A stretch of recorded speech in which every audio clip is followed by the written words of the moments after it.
हम सबको पता है कि जो मारुति सुजुकी कंपनी है वो इंडिया की सबसे बड़ी ऑटोमोबाइल कंपनी है।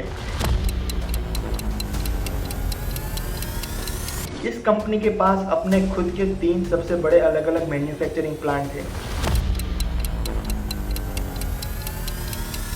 इन तीनों प्लांट की मदद से वो हर साल 26 लाख गाड़ियां बनाते हैं। अब ये जो 26 लाख गाड़ियां हैं वो इंडिया में तो बिक ही जाती है, बट उनमें से कुछ गाड़ियां बाहर विदेश में भी बिकने जाती है। इतनी बड़ी कंपनी अगर आपको ये बताए कि हम अपना मैन्युफैक्चरिंग प्लांट बंद कर रहे हैं तो आपको कैसा झटका लगेगा।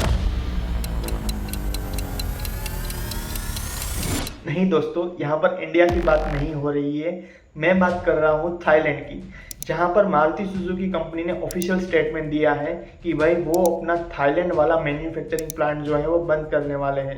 अब ऐसा ये क्यों कर रहे हैं, इसके पीछे क्या रीज़न है, इसका इंडिया के ऊपर क्या इम्पैक्ट आ सकता है, और जो मॉरल ऑफ द स्टोरी है, अगर मारुति सुजुकी जैसी कंपनी अगर अपना मैन्युफैक्चरिंग प्लांट बंद कर रही है तो उसके पीछे उनका क्या विज़न है, ऐसा कि वो ईवी के ऊपर शिफ्ट होना चाहते हैं या फिर वो बैंकरप्ट हो गए हैं, उनके पास पैसा नहीं है प्लांट चलाने के लिए। इन सभी बातों के ऊपर आज की वीडियो में हम ढेर सारी चर्चा करने वाले हैं। तो सबसे पहला जो मुद्दा है यहाँ पर ये है कि इस न्यूज़ के बारे में हम थोड़ी डिटेल में रिसर्च करते हैं। जो मारुति सुजुकी कंपनी ने ऑफिशियल स्टेटमेंट दिया है कि भाई वो अपना जो थाईलैंड वाला मैन्युफैक्चरिंग प्लांट है वो 2025 के एंड तक जो है वो कम्प्लीटली क्लोज कर देंगे। उसका मतलब ये नहीं है कि वहाँ पर मारुति की गाड़ियाँ बिकनी बंद हो जाएगी, यहाँ से गाड़ियाँ भेजेंगे वहाँ पर बेचेंगे, यही मारुति करने वाली है। और जो सर्विस और जो मेंटेनेंस है वो भी आपको सर्विस सेंटर पे मिल जाने वाली है। तो थाईलैंड वाली जनता के लिए कोई भी मतलब दुखी परेशानी होने वाली बात नहीं है। प्लांट की बात करें तो ये 2012 में ओपन किया गया था, तब से यहाँ अब तक इस गाड़ी में बहुत सारी गाड़ियाँ बनी है। इनमें से हो सकता है कोई गाड़ी आज भी चल रही है और कोई थाईलैंड फैमिली इस गाड़ी में बैठकर कहीं पर जा रही है। उस टाइम की बात करें तो जब ये प्लांट खुला था तब 60,000 गाड़ियाँ बना पाता था ये हर साल। बट जैसे जैसे मारुति सुजुकी कंपनी ने अपना इन्फ्लेशन किया, वो बड़ी होती गई, इस प्लांट की कैपेसिटी भी उतनी ही बड़ी होती गई। उस प्लांट की अगर हम बात करें तो वहाँ पर स्विफ्ट, बलेनो, अर्टिगा और वेगेनार जैसी लेजेंडरी गाड़ियों को बनाया जाता था, क्योंकि मारुति सुजुकी कंपनी के पास यही सारी लेजेंडरी गाड़ियां हैं जो इन गाड़ियों ने मारुति सुजुकी का फ्यूचर बनाया है। अब तो ये बात हो गई कि भाई इंडिया में ये कोई प्लांट बंद करने वाली बात नहीं है, ना तो ये इंडिया छोड़कर जाने वाले हैं, ये और भी ज़्यादा सेफ गाड़ियाँ बनाने वाले हैं, इंडिया में बेचने वाले हैं और हम उन्हें खरीदने वाले हैं। तो सबसे पहला मुद्दा तो यहाँ पर क्लियर हो गया। अब बात करते हैं कई दूसरे मुद्दे के बारे में कि क्यों ये ऐसा कर रहे हैं। देखो, कार मैन्युफैक्चरिंग कंपनी को मतलब चलाने के लिए बहुत ज़्यादा पैसा लगता है और उन्हें बहुत सारी गवर्नमेंट की पॉलिसी को भी मतलब फुलफिल करना पड़ता है। गवर्नमेंट जैसा बताती है कि भाई आपको इतना ही पॉल्यूशन करने की मतलब छूट मिलेगी, तो आपको इतना ही पॉल्यूशन करना है।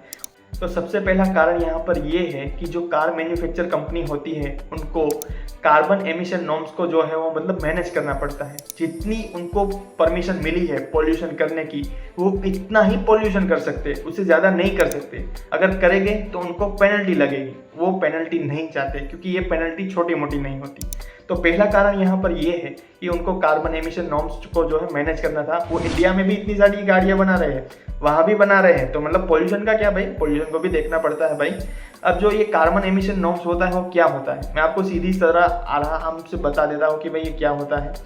कार्बन एमिशन नॉर्म्स का मतलब है कि भाई गाड़ी बनाने के लिए जो इलेक्ट्रिसिटी लगती है वो कहाँ से आती है, वो आती है कोयले से।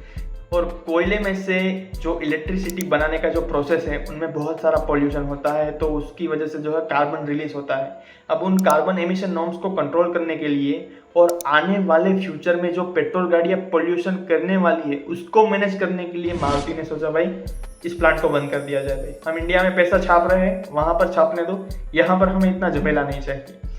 दूसरा रीज़न यहाँ पर यह दिया गया है मारुति की तरफ से कि वो आने वाले समय में ईवीज़ के ऊपर ज़्यादा ध्यान देना चाहते हैं, कि वो ईवीज़ के लिए नई टेक्नोलॉजी डेवलप करना चाहते हैं, न्यू स्ट्रेटेजी डेवलप करना चाहते हैं, न्यू इक्विपमेंट डेवलप करना चाहते हैं। और काश हमसे हो गया तो हम एक नए प्लांट की ही शुरुआत कर देंगे जहाँ पर सिर्फ ईवीज़ गाड़ियाँ बनेगी। तो ये मतलब बहुत ही अच्छी बात है कि जो मारुति सुजुकी कंपनी है वो ईवीज के ऊपर जा रही है।